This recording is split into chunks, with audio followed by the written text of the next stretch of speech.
next session will begin with the topic of transforaminal endoscopy from Professor Pang Heng Wu from Singapore.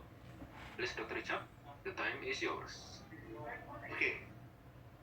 I would like to welcome Dr. Wu Pang Hong.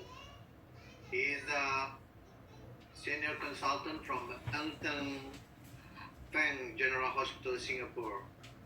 The time is yours, 25 minutes presentation, and after that we have a discussion, and then I would like to system review one by one again, so all the material delivered to all attendees. The time is yours. Dr. Wu, please. Yes. How about now? You hear me? Better. You're in the hospital, right? Yeah. Sorry, in between clinic. Can we have the video played up, and then we can discuss along the way? Any participant would like to ask questions, please highlight. You can pause the video and discuss. Okay. Please, the video, please be played, please.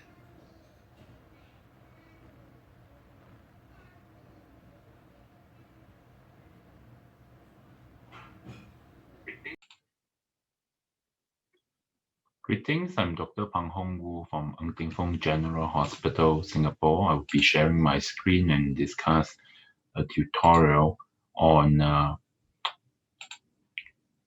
tutorial video of transforaminal endoscopic lumbar discectomy. I'm a consultant of National University Health System, Jurong Health Campus, and an orthopedic surgeon trained in Singapore.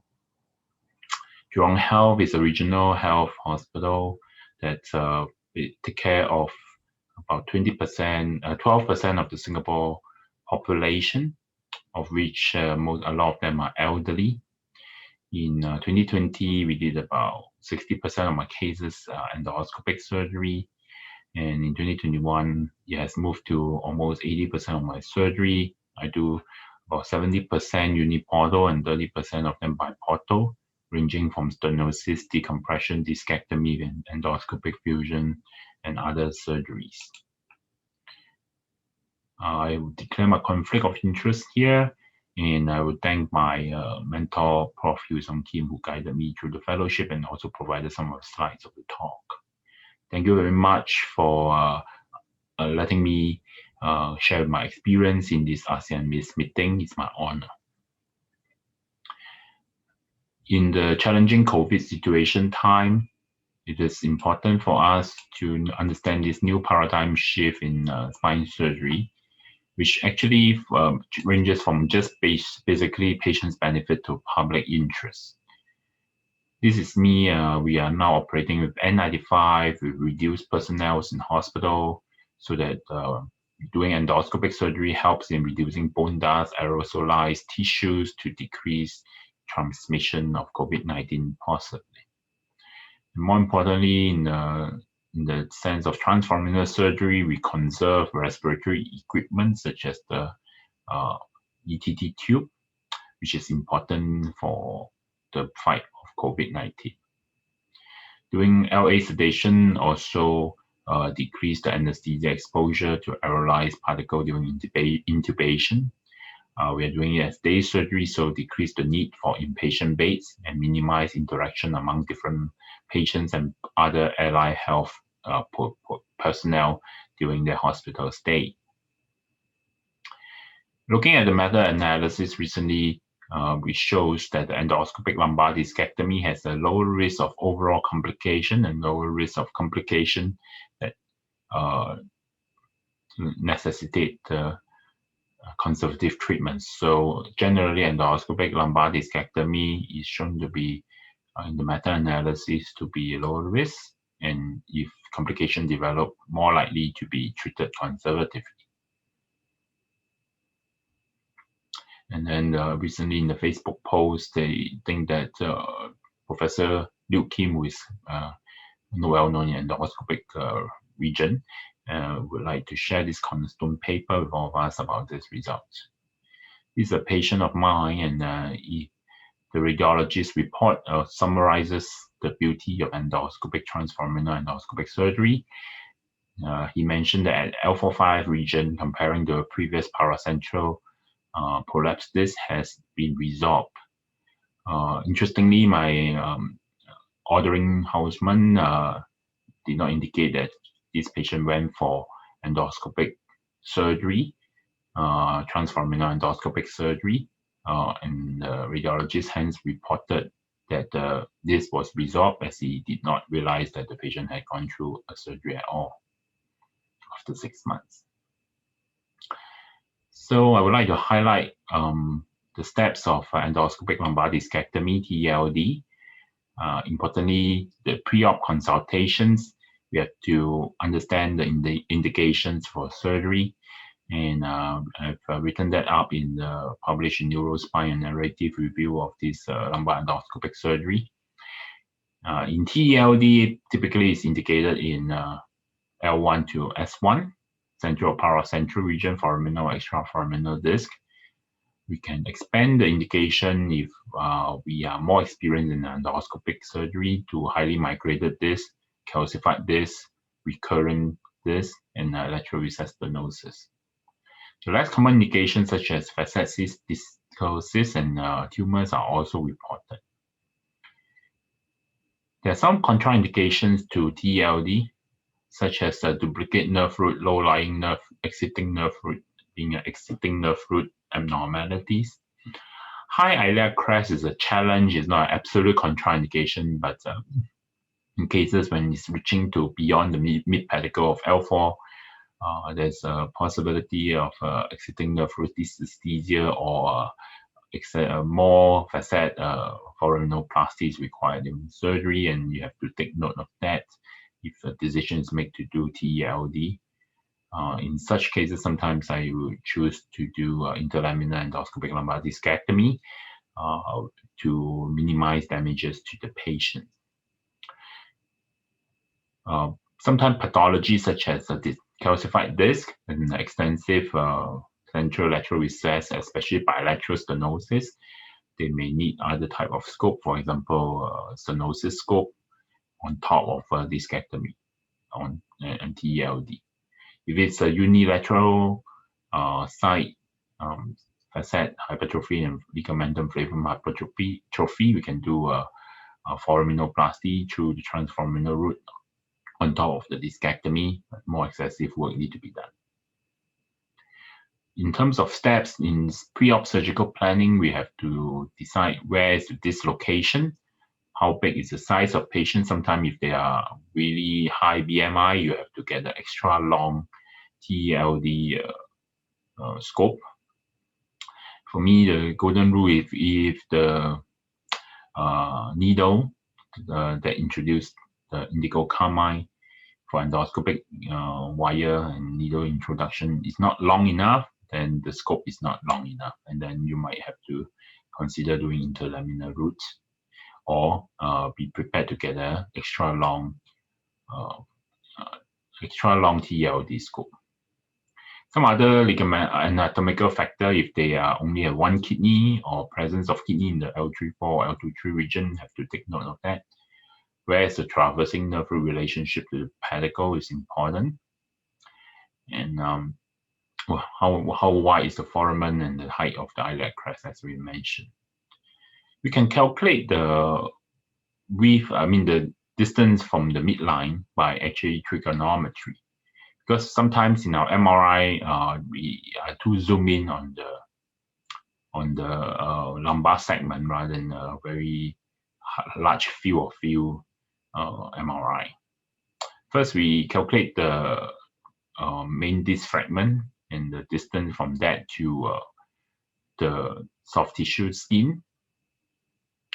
And then we look at the angle that subtend from the angle of the scope that we plan to do, and we measure the theta angle that subtends the angle between the two. We can use tangent, which is the opposite side and the adjacent side, which in the calculation can let us come to the distance between the midline and the angle of positioning of the needle as well as the scope. shown in the green needle here. I published this in JMIST to highlight in the upper lumbar segments, we have to be careful that the dural expansion actually is more lateral. It's no longer just beyond the medial pedicle line. Sometimes it can reach up to the mid pedicle region. So we have to really be careful if we do a fluoroscopic guided foraminoplasty so as not to injure the traversing or exiting the fruit. So a more steeper angle of docking also may be required. In a more instead of 10 to 12 cm, you may have to go for a more steeper angle, about 6 cm or below. So how far away in most of the textbook we wrote about an extraforaminal approach about 6 to 8 cm and transforaminal approach 8 to 12 cm. So that we can get to the appropriate distance. The truth is I usually use 10 trigonometry to calculate it, and then I will palpate the muscle of the quadratus lumborum. There are people who use the radiographic markers, such as shown here. It needs a lot of coordination with your radiology department, so hence it's not really routinely done. Palpating the lateral edge of the quadratus lumborum helps. Being lateral to the quadratus lumborum is soft, and generally you are closer to the peritoneum than that of the spine, and so you might as described in the extreme far lateral approach, if your angle is not correct and you are inexperienced, you may penetrate into the peritoneum accidentally. So I typically go just between the soft and the firm region, firm being the quadratus lumborum. We will use that margin to have the angle of attack in the trigger towards the Campbell's triangle. We need various type of equipment. Typically, most very importantly, choose the correct size of scope. Usually it's about 30 degrees viewing angle, a 3.7 to 4 mm inner diameter working channel. And with optimal size scope, you can choose. They have the smaller one and the bigger ones in terms of diameter to decide how much, to facilitate the foraminoplasty. Of course, the larger scope can help in more facet resection and typically used when you need to do TELF, transendoscopic lumbar foraminoplasty as well. You have different companies supplying this type of scope, and there are local companies as well. I use drill NSK, which is typically at 330 mm and 3.5 mm coarse diamond drill bit. It's up to you which you like to use. Besides the scope and the drill, you will need fluid pump, or you can hang it up on the tower. Video endoscopic tower is needed with good recording system, needle, working cannula, obturator, ronger, forceps punch, pen field dissector, and you need a good energy system, radio frequency ablator. Additional necessary equipment is, for example, irrigation shaver, side firing laser, a trephine needle, a trephine, and a shaver.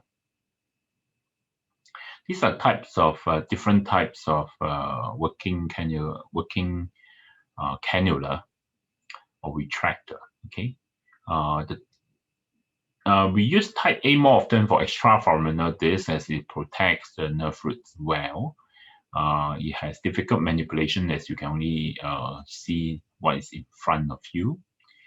However, it has better protection of the nerve roots. Most of the time I use only type B, which is in between. It's easy manipulation, good learning curve, and however, they might get the nerve encroachment and in the open bevel part of the working channel or working cannula, and then you might be exposed to the neurostructure.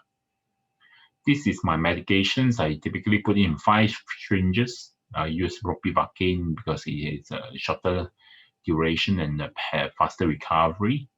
The number of meals as well as how much I use is highlighted here. For those who are interested, you can take a picture of it or you can email me. I will share with you. This is my setup on the left side or the right side when you stand. Generally, the video C-arm and the X-ray technician stands opposite of me and my nurse. And these are the operative steps. I will place them in Wilson frame. I use a ProAxis table as well, but the ProAxis table have a bump that may cause a lever of the scope and may break it. So I want breakage because of that. So I tend generally put them on Wilson frame where the spine is well free of manipulation as we horizontalize our scope. It's a right-sided approach in how we set it up. We aim for the Campbell's triangle, which is marked by the exiting nerve root, traversing nerve root, and the pedicle. The upper end plate of the lower vertebral body. And in this region, generally it's safe to dock.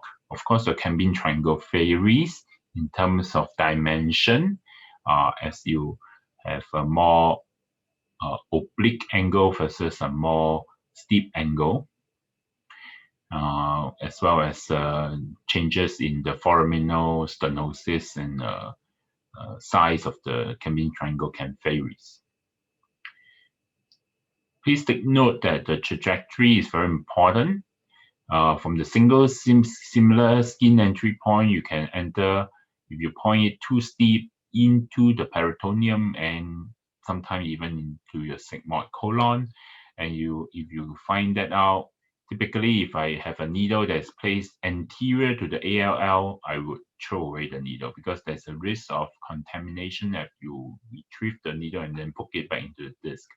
Generally, the needle, if you just gently cause needle into the peritoneum, you need observation and generally won't cause a peritonitis.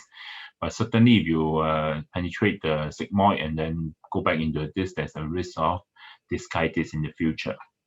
If you're too shallow, which is quite common in our practice, then you hit the spinous. Usually no harm is done.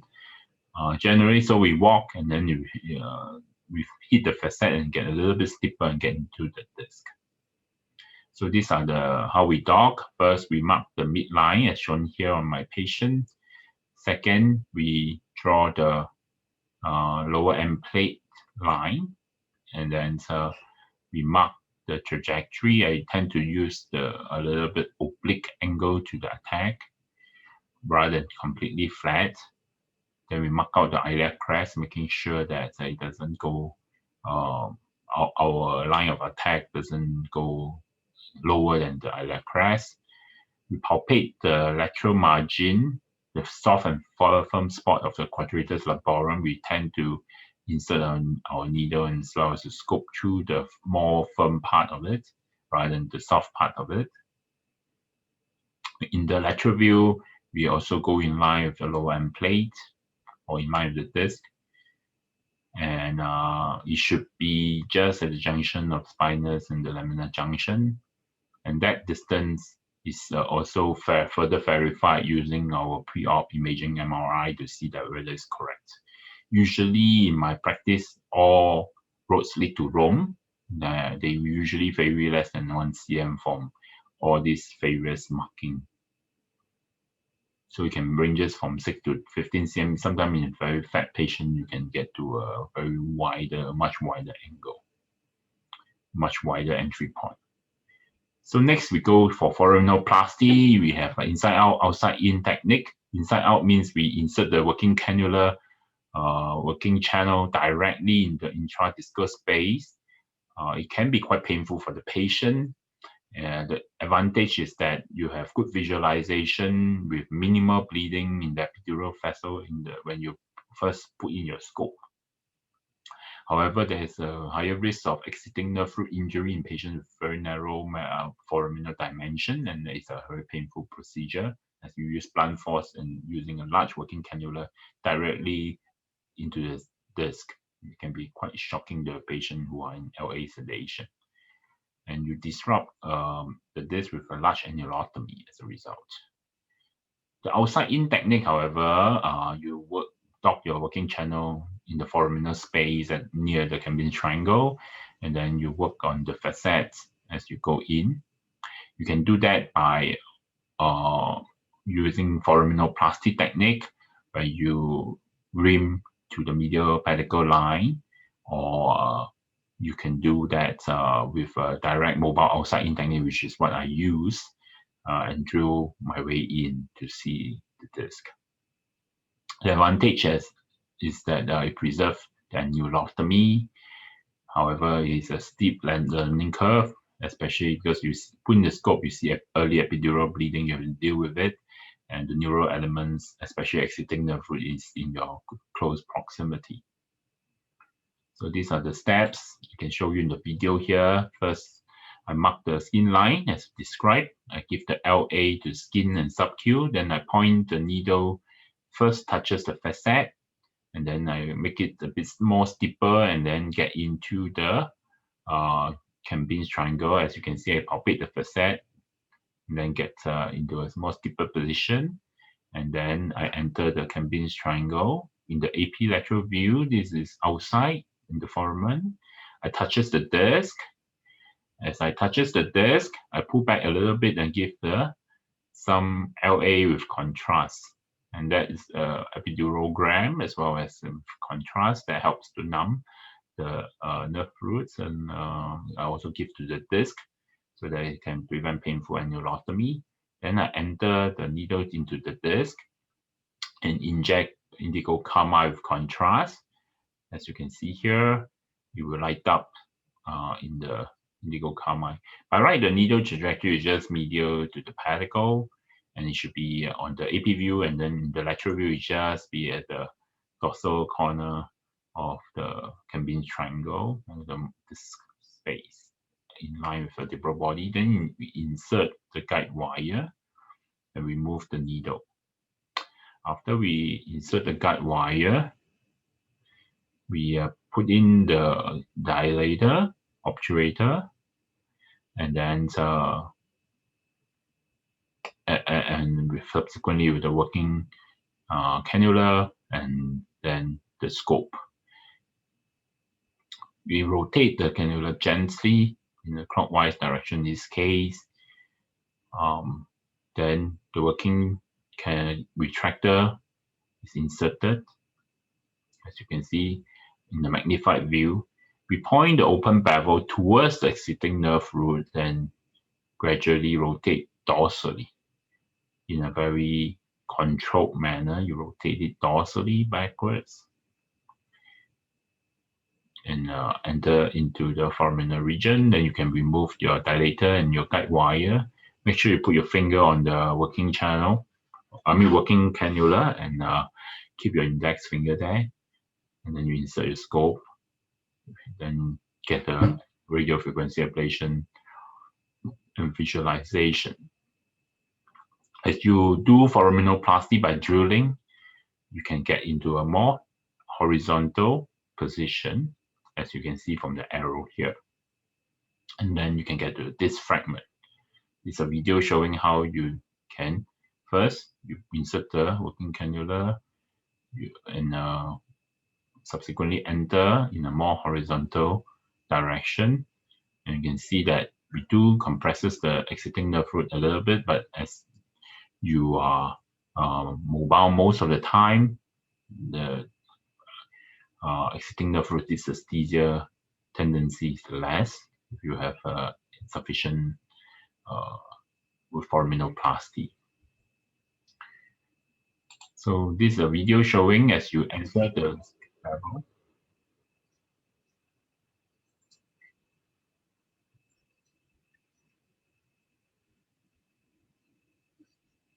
So as you enter through the skin and then put in your working cannula as well as your scope. As you do foraminoplasty as well as discectomy, you can get it more horizontal position. This is a paper published by Professor Hyu Sung Kim who highlights that. After we enter the Campbell's triangle, you can go towards the foraminal for upward migrated disc, we call it foraminal root, or you can go rim a little bit of the top half of the pedicle and get into the suprapedicular root, or you can just go straight to the intervertebral root. Just imagine pedicle is the pivot of the seesaw.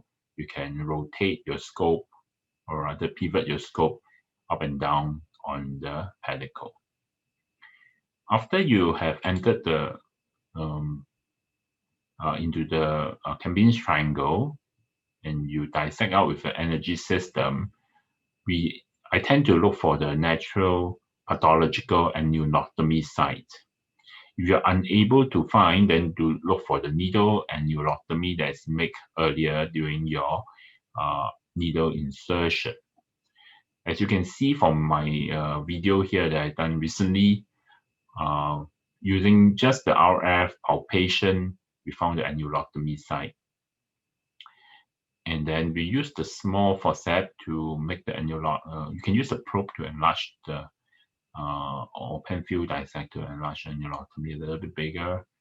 I use nickel carmide, so that is a lick of dye after that, and then you use small endoscopic forceps to grab some small fragment out. Then we change to a larger forceps and grab the whole herniated disc and try to grab the entire fragment in one piece in the sustained slow upwards direction with mild rotation of forceps. If a large fragment is grabbed, keep the working cannula by asking your assistant to hold on to it and pull out the entire endoscope with the forceps. So you need to open the annulus first, as we have shown earlier, and then access to the core fragment. We can put up all the discectomy disc fragments together with the large fragment as well, and then we calculate the volume. If too much disc is removed, it can lead to early degeneration. Too little disc is removed can lead to recurrence. So generally, we move according to the planned volume of this according to MRI.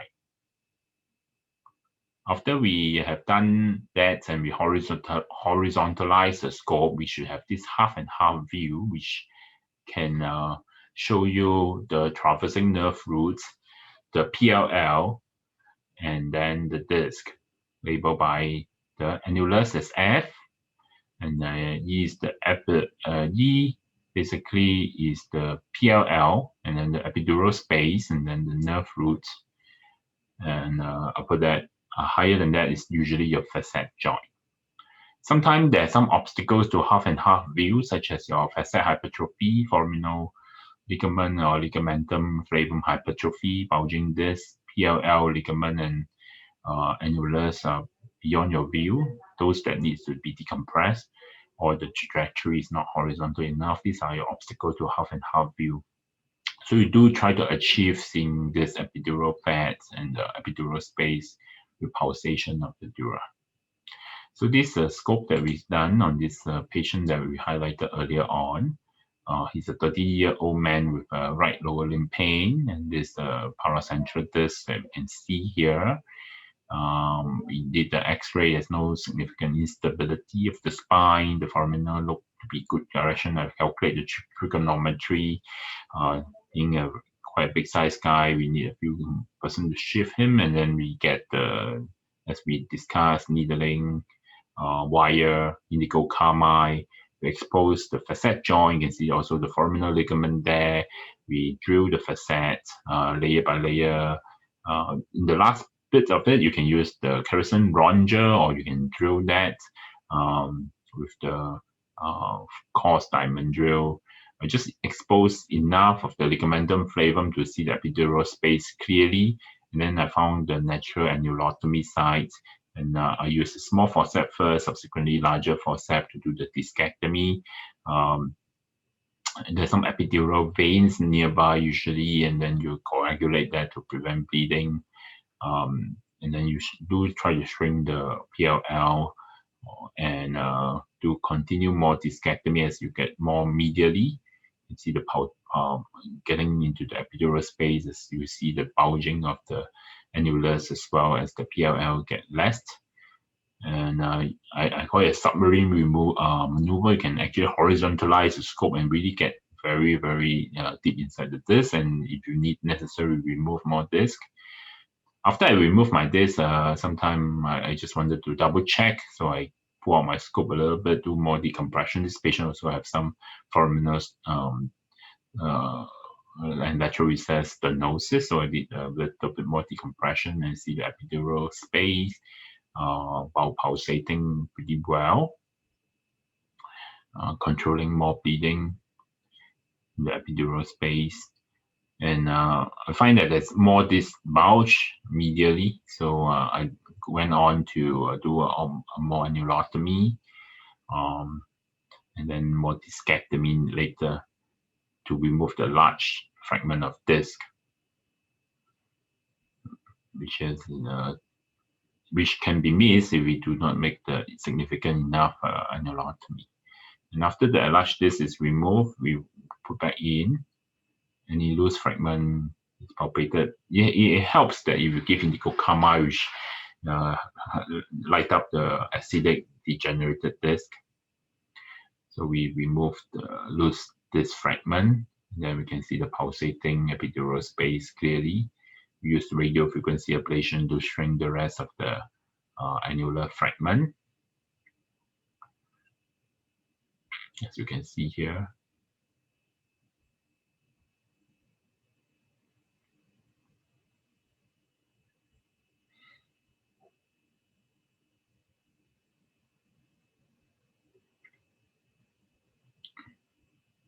And then the beauty of transforaminal endoscopy is that as you pull out, this space collapses.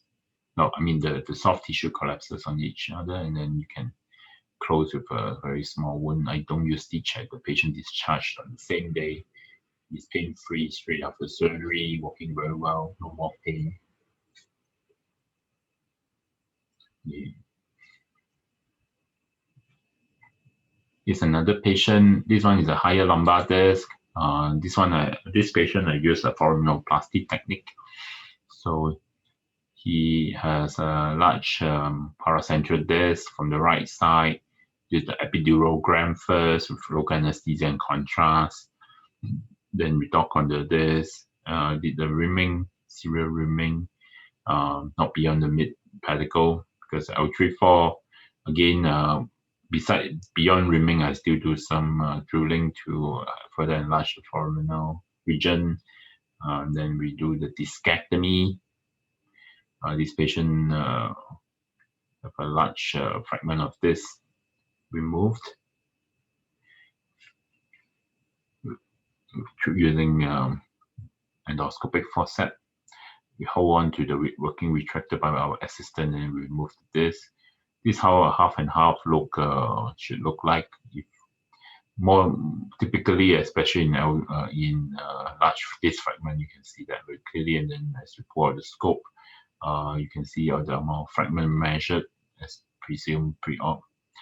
And I use tissue glue originally. Now I use more of the SSC kind of sticky tapes. And then the disc, as you can see, is completely removed. We need to know how to handle complication. Hematoma, hemostasis, and hemostasis come in one sentence. I published that with my group. And generally, in the foraminal space, epidural bleeding can be quite common, can be usually controlled by using radiofrequency ablation, if not using gel foam, sometimes with adrenaline, or you use flow seal is another option. Sometimes there are other duration. Dural is quite common. We publish the incidental durotomy rate as well as the solutions for it. Usually we use what we call endoscopic patch blocking dural repair, which is a construct forming from taco seal and gel foam. And we can patch it in the epidural space. We can discuss that in another separate talk. This case, patient was L34, done by another hospital. Overzealous rimming, I think beyond medial pedicle line was seen on the fluoroscopic, and then he got a large shoulder in axillary region dura tear, essentially causing post-op pain and numbness and weakness, which needs an open repair. As the patient has quite a significant tear and laminectomy need to be extensive. Eventually, fusion has to be done. These are the repair pictures. So be careful in fluoroscopic guided rimming because it can cause significant dura tear if you rim too medially. Exiting nerve root dysesthesia can happen, as we have shown you earlier in the video, that exiting nerve root, especially in foraminal stenosis, can be impinged by your working retractor.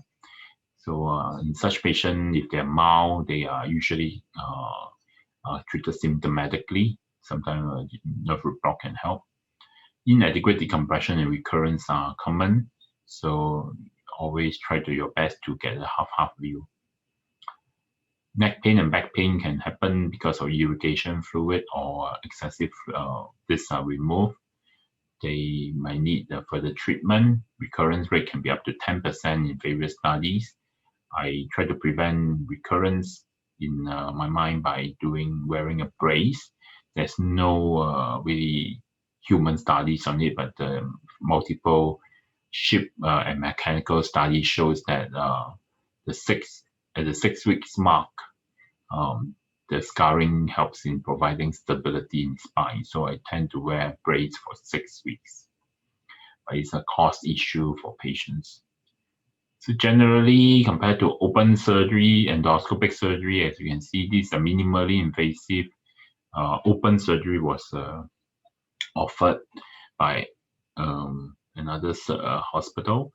The patient came in with recurrence, so we did a transforaminal endoscopy. On the left side, you can see a very small scar, almost insignificant. And that's at 2 weeks. That's why you can see a dressing. And there's another patient of mine who have a healed endoscopic scar. They're really minimally invasive, I think, in my mind.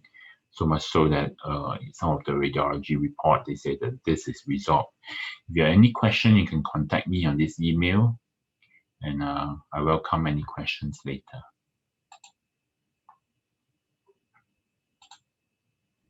You can see the very small scar, almost insignificant, and that's at 2 weeks. That's why you can see a dressing. And there's another patient of mine who have a healed endoscopic scar. They're really minimally invasive, I think, in my mind. So much so that in some of the radiology report, they say that this is resolved. If you have any question, you can contact me on this email, and I welcome any questions later. Okay, thank you very much, Professor Wu. So, I would like to open discussion for any of those who has a question. Please raise your hand, or you just turn on your mic. We got one.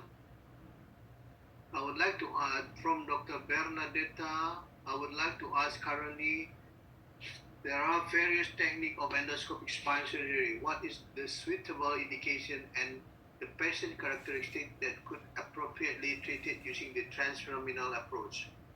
Please, Dr. Wu. Thank you for the question. I think it's a very good question. I think transforaminal approach is preferred in, we can divide it into pathology-specific as well as patient-specific factors. So patient-specific factors are patients who are not suitable for general anesthesia. For example, patients with multiple comorbidities and heart conditions, they should go under LA sedation. And in that group of patients, even if they have foraminal stenosis or lateral recess stenosis, there is a role in endoscopic surgery, especially transforaminal route.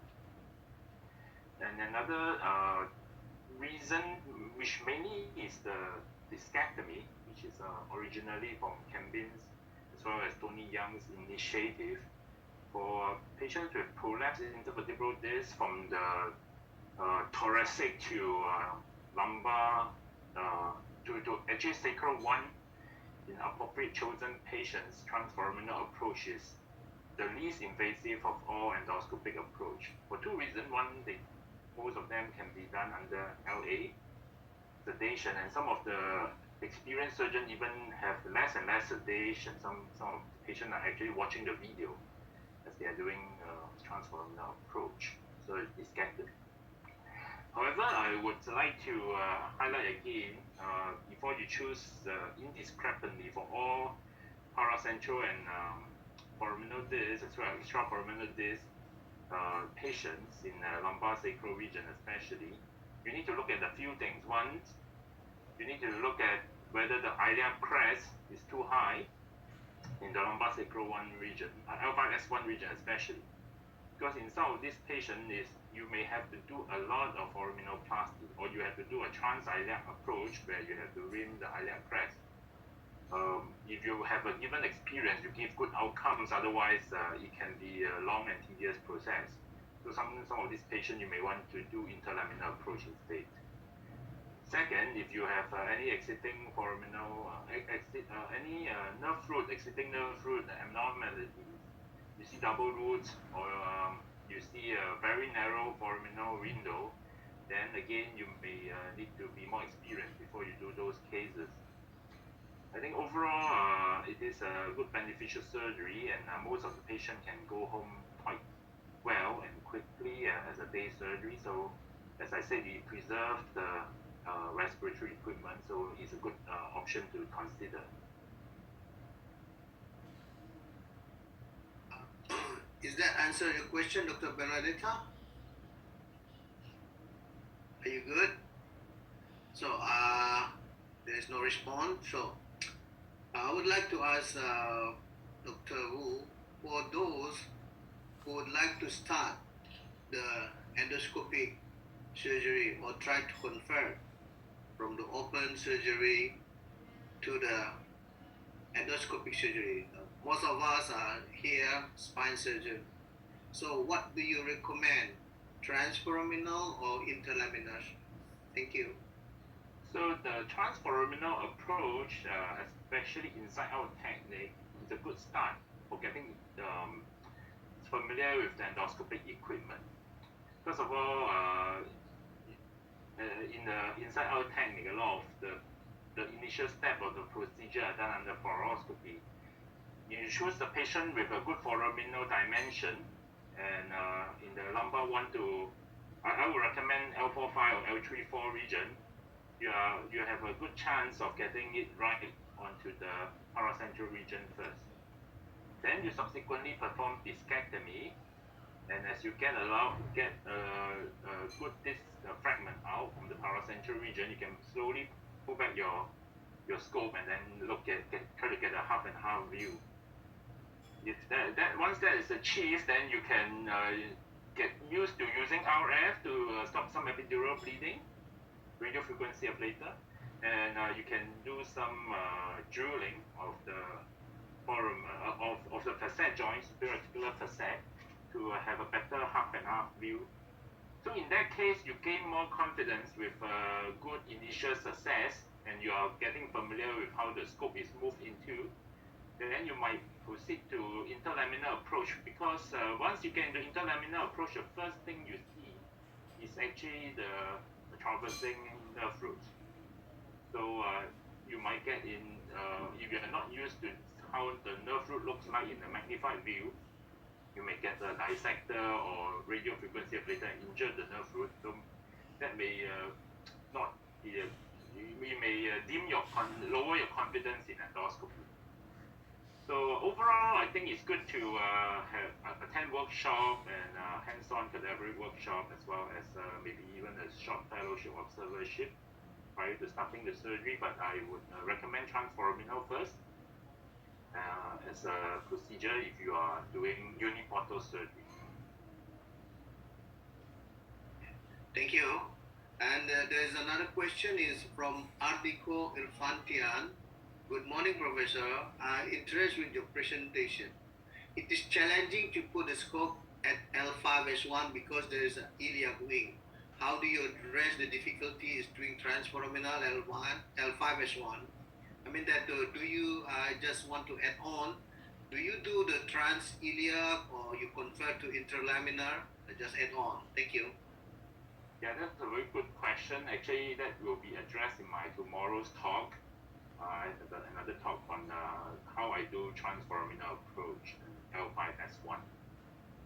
So the short answer is I don't do trans-iliac approach for a couple of reasons. I know it is a very efficient technique, especially highlighted by Dr. Girish Tata and a few of the members who are in the small community. It's a very efficient approach. I personally, first, I don't do it because I felt that it can create a pain in the iliac crest and possibility of creating that. And then the limited window by the rimming may limit your approach to the L5S1. I find the interlaminar approach for those scenarios quite good. I do a ligament splitting technique with largely facet preserving, so I would do interlaminar approach in those cases that are not suitable with high iliac crest. But there are a few caveats. I think if they have extra foraminal disc or foraminal disc, which interlaminar endoscopy will be a challenge unless you do a contralateral approach, which I will discuss tomorrow. Then in those cases, you might just use a steeper angle, drill a bit more facet, and get into the transforaminal approach. Can be done that way. Thank you. Is that answer your question, Dr. Ardiko, or you want to have some doubt, please?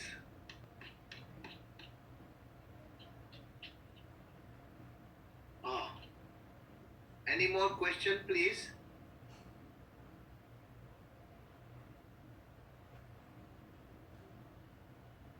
So we ahead of the schedule. We have 10 minutes ahead of schedule. So you want to add on something, Dr. Wu? Any highlight or take-home message for those who would like to do endoscopic, please? Okay, so I would like to highlight a few things in case some of you may not be able to attend my talk tomorrow. The one is that in extraforaminal disc, you are going to first face the exiting nerve roots rather than the facet joint. So you have to be careful in manipulation of the exiting nerve roots in extraforaminal disc. When you retract the way the dorsal root ganglion region, it can be quite sensitive. So you might want to use, as we mentioned, non-bevel retractor, which has a lower profile, and you will be more careful in retraction. Or you may consider giving post-operative some LA steroid to calm the exiting nerve root paresthesia. This paresthesia is real. We published a paper on that, and it has a higher incidence than the contralateral approach that we do. Second, once you are familiar with drilling, endoscopic drilling, I will encourage you to attempt mobile or side-in technique that we have discussed and also published. This technique involves basically docking on the facet joint and using endoscopic drill to drill your way in. It has advantage, of course, some disadvantage. The advantage is that everything is done under direct visualization, so you might not need to drill that much facet to get into the disc. So this disadvantage is it may take a bit more time, and it may cause bleeding if you drill into the cancellous region of the facet, and hence you need to stop with RF and more or flow seal or other type of techniques which consumes time and also lower your confidence if you're just beginning endoscopy. So there are pros and cons in a lot of transforaminal approach. And the case that I highlighted that has that we need to do open repair, I think the patient they use an open front rim and rim to medial. Okay, the surgeon that did that case. If you there's a side rim option in Max More too, so some of the people may get interested in that. do what you are comfortable in and train in, and then that with best cadaver workshop before you start cases will be the good plan for starting endoscopy. Still have 5 minutes time, so I would just like to ask two questions. The first one that for the unilateral radiculopathy that caused by foraminal stenosis, do you do foraminoplasty under local? Or the second question is how you deal with the bleeding, the bleeders. Do you use pump or you just using the gravity method? Thank you. Okay, so the first one, if it is so to decide whether we should do transforaminal route or like biportal paraspinal route or the interlaminar route for lateral recess decompression, a few factors to consider. One, as we correctly mentioned, is must be asymmetrical, meaning unilateral stenosis. Second, is the disc component more of the cause of the foraminal stenosis, or that lateral recess caused by the ligamentum flavum or the facet hypertrophy? Third is the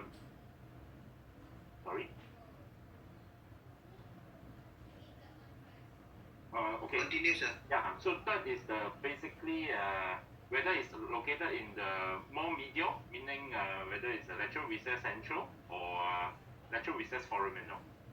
So and extraforaminal. So if it is more laterally based, you can consider transforaminal route in uniportal, or in biportal they also call it transforaminal paraspinal route. If it is more medially based, meaning central and lateral recess, medial to the SAP, I mark the SAP as the junction. If it's more medial, then I think the interlaminar approach would be more efficient.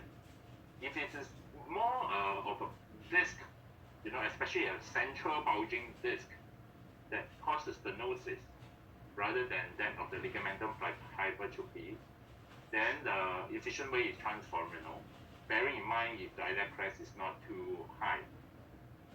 So I know if it's L5S1 high iliac crest, I tend to use the interlaminar route. Yeah.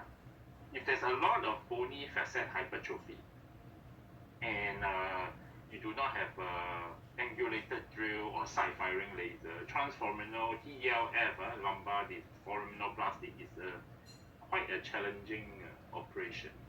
It will take a lot of time.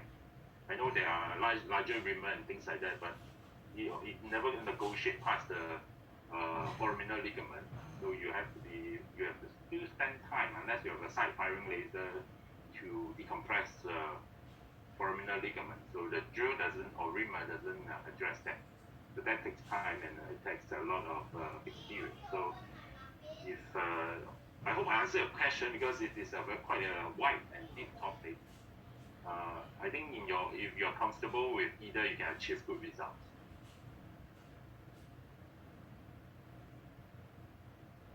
I'm sorry, I think you're muted, Dr. Chang. Yeah, do you use pump or use gravity for the transforaminals? I use pump. I think that is how my nurses are trained. They do that for the knee as well as the other orthopedic surgery. So pump is quite efficient for me. I typically keep it about 30 to 35. When they bleed, I just increase for a short while. I will start with using RF. If that fails, then we will use gel foam and pack it. You can put a gel foam and then a wax. That lets the gel foam stays. Then we remove the wax later, as well as the gel foam when the bleeding stops. Or we can use a flow seal that costs a bit more money. Yeah. Okay. So any question from audience? Please, we have 1 minute left. If there is no more question, I think I would like to give this the session to the local committee. Please, local committee. We will have short presentation from our platinum sponsor.